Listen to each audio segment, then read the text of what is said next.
दोस्तों, ये हमारा चैनल जो है इसे सब्सक्राइब कर दीजिए और शेयर भी कीजिए, और उसके बाद हो सके तो कमेंट करना ना भूलें। तो आज हम आपको दिखाने जा रहे हैं लुधियाना शहर के सर्किट हाउस में नेशनल पार्टी, राजनीतिक पार्टियां बहुत सारी हैं और उनमें से स्वाभिमान पार्टी, इस पार्टी में जहाँ पर विचार विमर्श किया गया और पंजाब स्टेट के जो प्रेसिडेंट हैं सत्यपाल शर्मा जी और जो फाउंडर हैं इस स्वाभिमान पार्टी के पांडे जी और उनके साथियों ने यहाँ पर विचार विमर्श किया।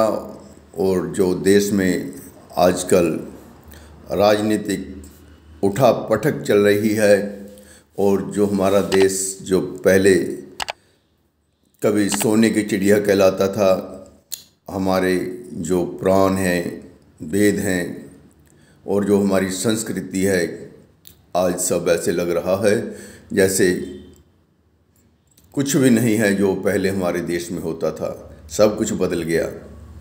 तो हमें अपनी जो पुरानी परंपरा है, पुरानी संस्कृति है, और जब ये हमारा देश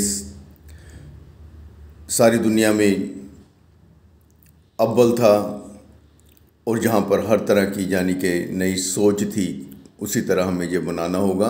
तो यहाँ पर किस तरह उन्होंने अपने विचार रखे और किस तरह की उनकी जो देश के प्रति भावना है, समाज के प्रति भावना है, उसके बारे में चर्चा की। तो आज हम आपको यही दिखाने जा रहे हैं। 80 लाख रुपए आजकल लोकसभा में खर्च होता है, किसी राज्य में थोड़ा कम होता है, किसी राज्य में 80 लाख रुपया होता है, और विधानसभाओं में 20 लाख से लेकर के 28 लाख रुपए तक की अनुमति चुनाव आयोग की तरफ से खर्च की है।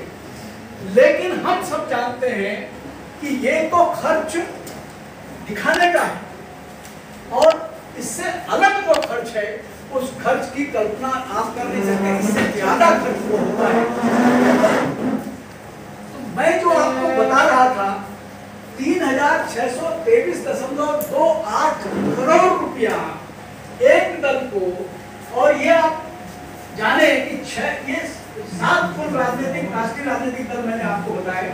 इन 7 राष्ट्रीय राजनीतिक दलों में 6 बाकी कांग्रेस, नेशनल कांग्रेस पार्टी, वो जो राष्ट्रीय कांग्रेस पार्टी शरद पवार वाली, दोनों कम्युनिस्ट पार्टियां, तृणमूल कांग्रेस और बसपा, इन 6 पार्टियों को जितना पैसा मिला उस पैसे का 3.5 गुना केवल भारतीय जनता पार्टी को मिला। और ये तो वो है जो इन्होंने बताया है, और जो छिपाया है वो मैं समझता हूँ इससे कम से कम 2 गुना ज्यादा होगा, जो नगद के रूप में मिलता है और चला जाता है। अब आप देखिए, बार बार ये होती है कि चंदे पारदर्शी होना चाहिए, और आपको याद है 2018 में उस समय के वित्त मंत्री थे अरुण जेटली जी, उन्होंने कहा कि हम चंदे की व्यवस्था हम पारदर्शी करेंगे, और पारदर्शी व्यवस्था करने के नाते वो कौन सा नियम लाए, इलेक्ट्रल बॉन्ड को ले सकते हैं। लेकिन इसकी खासियत ये है कि जो खरीद रहा है उसका दाम स्टेट बैंक के पास नहीं है, और जो जिस पार्टी को दे रहा है उस पार्टी में उसके पास नहीं है। तो इसको क्या कहा जाता है, अज्ञात स्रोत। तो 3623.28 करोड़ रुपया जो भारतीय जनता पार्टी को मिला, उसमें से अज्ञात स्रोतों के माध्यम से जो पैसा मिला है वो 2642 करोड़ रुपया है। मतलब आप 3623 करोड़ में 2642 करोड़ ऐसा पैसा है जिसमें बताया नहीं जा सकता, ना आप जान सकते हैं, क्योंकि कोई भी राजनीतिक दल सूचना के अधिकार के अंतर्गत नहीं है। हमको जो सूचनाएं मिलती हैं वो दल जो देते हैं वही सूचनाएं हमको मिल पाती हैं। अब लेकिन एक बात तो इसमें जरूर है कि जो देने वाला है और जो लेने वाला है वो आपस में जरूर जानते हैं। दोनों के लिए मन उग जाती है, घास उग जाती है। ये पवित्र त्रिकोण। और फिर मैंने आपको पहले बताया मिट्टी की वो और जलवायु की गुणवत्ता, इन 3 चीजों के आधार पर भारत का मुख्य धंधा कोई और कुछ भी होगा तो खेती होगा।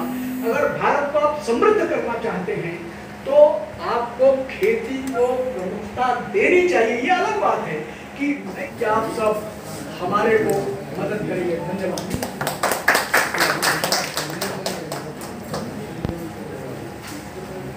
धन्यवाद आदरणीय वीरेंद्र पांडे जी। बंधु, आपको ये हालांकि लंबा उद्बोधन था और उसको फेसबुक लाइव भी करना आवश्यक था, क्योंकि हमारा संगठन करीब करीब 15 राज्यों में है। जैसा आदरणीय पांडे जी ने बताया कि कहीं कमजोर है लेकिन लोग हैं, कहीं मजबूत संगठन भी है। बिहार वगैरह में हमारे बड़े बड़े सम्मेलन होते हैं, कार्यक्रम होते हैं और बड़ी ताकत के साथ वहाँ काम कर रहे हैं। हिमाचल प्रदेश में भी स्थिति अच्छी है। तो लोगों की अपेक्षा होती है कि जब एक विचार के रूप में लोग कोई बात कहते हैं, जो आदरणीय वीरेंद्र पांडे जी कहे, स्वामी जी कहे या जो भी राष्ट्रीय टीम के लोग हैं, उसको फेसबुक पे जरूर लाइव करें। तो 1 घंटे से लंबा प्रोग्राम था, आदरणीय अध्यक्ष महोदय का उद्बोधन था, लेकिन मेरे ख्याल में एक भी ऐसी बात नहीं थी जो कि आज की उस पूरे इस कॉन्फ्रेंस से अलग हट करके, और उस विषय को आप सभी लोगों ने समझा, जैसा उन्होंने अपेक्षा रखी वो जरूर पूरी करेंगे। हमारे बीच में हमारे संरक्षक आदरणीय स्वामी राममोहन दास जी उपस्थित हैं, वो भी अपनी बात रखेंगे। उसके बाद प्रेस कॉन्फ्रेंस का ये कार्यक्रम है वो संपन्न होगा। मैं आदरणीय स्वामी राममोहन दास जी से अनुरोध करता हूँ कि स्वामी जी अपना विचार रखें।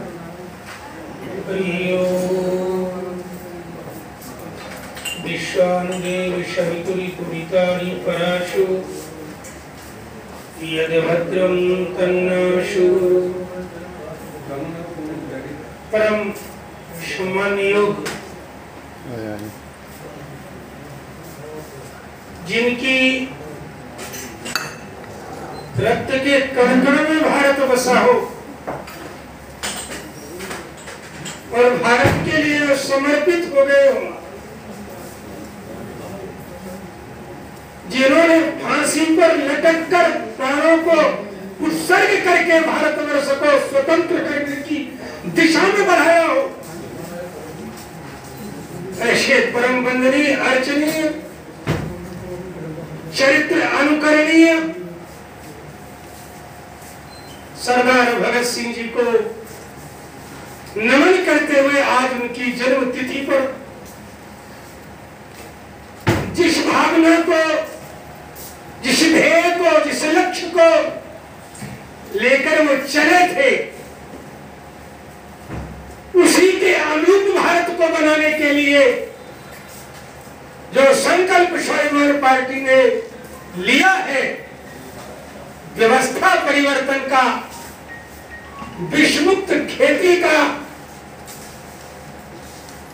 नशा मुक्त व्यक्ति का और भ्रष्टाचार मुक्त राजनीति। माननीय पांडे जी ने आपको इशारा किया कि लगभग 2000 दल है इस देश में, लेकिन कोई भी भारत को भारत बनाने की दिशा में नहीं बढ़ रहा। व्यवस्था परिवर्तन का अर्थ ये लगाया जाता है कि ये व्यक्ति गद्दी पर बैठा है, इसको उतार कर मैं गद्दी पर बैठ जाऊं तो व्यवस्था परिवर्तन हो गया। परंतु स्वाभिमान पार्टी का यह मानना नहीं। सत्ता पर कोई बैठा रहे, कोई दल सत्तासीन हो, स्वाभिमान पार्टी को उससे कुछ लेना देना नहीं, परंतु भारत को भारत के अनुकूल बने। और आज स्थिति क्या है? एक और सरकार कहती है शराब पीकर सड़क पर चलोगे तो जेल होगी, शराब पीकर के गाड़ी चलाओगे तो जेल होगी, शराब पीकर के समाज में बैठोगे तो जेल होगी। और दूसरी ओर शराब की फैक्ट्रियां लगाती है, शराब के ठेके खोलती है, यानी शराब पीना, शराब बनाना, भूल गया मैं, शराब बनाना, शराब वितरण करना, शराब बेचने के लिए लाइसेंस देना, ये अपराध नहीं है, लेकिन शराब पीना अपराध है। इस व्यवस्था को परिवर्तित करना है।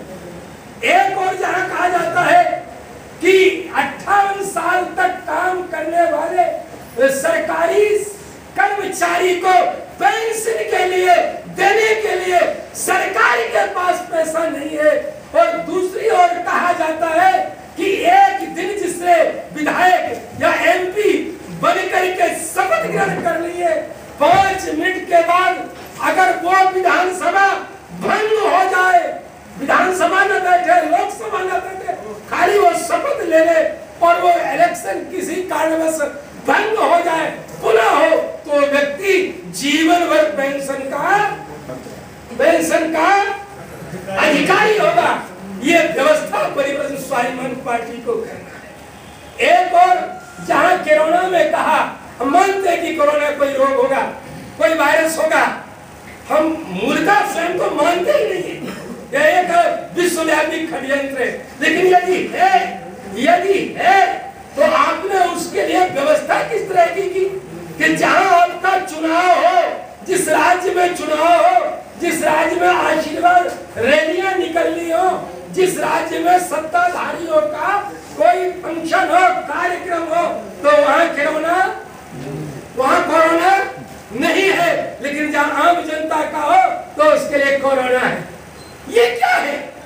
ये किस प्रकार का समझौता उस रोग के वायरस से सरकारों का है कि आप शनिवार की शाम को आना और सोमवार की शाम को लौट जाना, इतवार को बाहर रहना, सोमवार की सुबह आना। कई जगह शनिवार से लेकर सोमवार तक कर्फ्यू। क्यों? बोले कोरोना का कर्फ्यू, यानी जो छुट्टी का दिन है उस दिन कितना सामान ट्रांसपोर्ट करना है। जहाँ कहते हैं कि नशा से व्यक्ति बर्बाद हो रहा है, सत्तारूढ़ पार्टी के समर्थक व्यापारी के क्या कहते हैं, वो जहाँ उतरते हैं जहाज, उस जगह को क्या कहते हैं,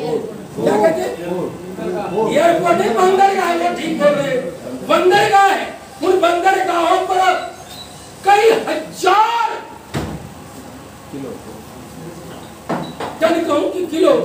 किलो के हिसाब से हीरोइन उतरती है, और उतारने वालों की जेल भी नहीं होती है। कमाल की बात है।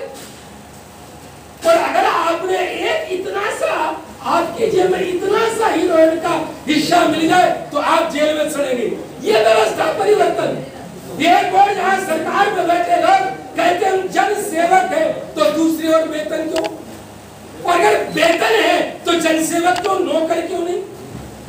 अगर वो नौकर है तो मालिक की आज्ञा का पालन करना चाहिए, जैसा जनता का वैसा करना चाहिए। 5 वर्ष के लिए हम चुनते हैं, हम किसी व्यक्ति को 5 वर्ष के लिए चुनते हैं, किस लिए? कि वो हमारी बात को सरकार में रखेगा। परंतु सरकार में 5 वर्ष तक वो एक बार भी हमारी बात को नहीं रखता है। हमारे क्षेत्र को क्या जरूरत है, हमारे प्रदेश को की आवश्यकता क्या है, इस पर कोई चर्चा नहीं होती है।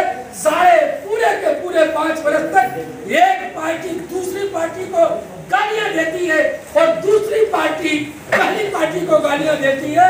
सत्तारूढ़ दल को सारे मिलकर के गालियां देते हैं और सत्तारूढ़ दल वाले दूसरे को गालियां देते हैं। वहां चर्चा ही नहीं होती है देश के बारे में, राष्ट्र के बारे में, समाज के बारे में। ये जो व्यवस्था परिवर्तन का समय है, ये जो समय है, आपके पास आज बहुत कुछ व्यवस्था में परिवर्तन की आवश्यकता है। उस भाले को देख लो जिसको आज का आदमी उठा नहीं सकता है, उठाने के लिए उसका क्रेन चाहिए, उसको लेकर के घोड़े पर जो चलते थे, और उसकी साइड, उसके बेल्ट, निशाना कैसे यहाँ का कारीगर बनाता था, कैसे बनाता था। बहुत से लोग कहते हैं मुसलमान आए, वो कौन से थे जिनका राज्य ज्यादा दिन रहा, क्या कहते हैं, मुगल, बोले लाल किला बनाया, वो उन्होंने ताजमहल बनाया, उन्होंने वो पता नहीं क्या क्या बनाया। हम पूछते हैं कि जहां से वो आए उन अरब कंट्रियों से, उस मंगोल से, वहां भी कोई ताजमहल है? वहां भी कोई लाल किला है कोई वहां? बोलो, जिनके देश में नहीं है उन्होंने यहां बनाया, उन्होंने यहां बनाया। हमारे बने बनाए पर जो कब्जा करके बैठे, अपनी पट्टियों को लगा लगा करके जो बैठे हुए हैं, ये मेरे यहाँ की कला थी, ये मेरे यहाँ का विकास था, ये मेरे यहाँ के लोगों की बुद्धिमत्ता थी, ये ज्ञान था। एक तीर उठाते थे और पूरे विश्व को समाप्त करने की क्षमता रखने वाला ये देश था। हम उस संस्कृति को, सभ्यता को भूल गए क्योंकि हम दूसरे की गुलामी करने लगे, हम अंग्रेजों का, मुसलमानों का अनुकरण करने लगे। हमको पुनः भारत को भारत बनाने के लिए अपनी उस व्यवस्था की ओर लौटना होगा। उस व्यवस्था परिवर्तन की बात करती है केवल और केवल स्वाभिमान पार्टी। आज स्वाभिमान पार्टी आप सबसे निवेदन करती है, आप हमारे साथ चले। हम आपका आह्वान करते हैं, अपने देश को अपने गुरुओं के अनुकूल, अपने पूर्वजों के अनुकूल, अपनी संस्कृति के अनुकूल, अपनी सभ्यता के अनुकूल, पूरे विश्व को अन्न देने की स्थिति के अनुकूल बनाने के लिए हम काम करें। इन शब्दों के साथ अगर हम इन अपनी वाणी को विराम दे रहे हैं और अगर हम इस दिशा में आगे बढ़ते हैं तो इन शहीदों के लिए वास्तविक जो श्रद्धांजलि है, जो इनके अनुगमन करने की जो बात है, वो सच्ची श्रद्धांजलि तब होगी जब उनके देश को हम उनके अनुकूल बनाए। इन्हीं शब्दों के साथ जय हिंद, जय भारत। शहर के सर्किट हाउस में जो पंजाब स्टेट के प्रेसिडेंट हैं सतपाल शर्मा जी और जो फाउंडर हैं इसके पांडे जी जहां पर आए हुए हैं, और उनके दूसरे साथी जो अलग अलग स्टेट से और जो लुधियाना शहर के जो मेंबर हैं या पार्टी के जो कार्यकर्ता हैं।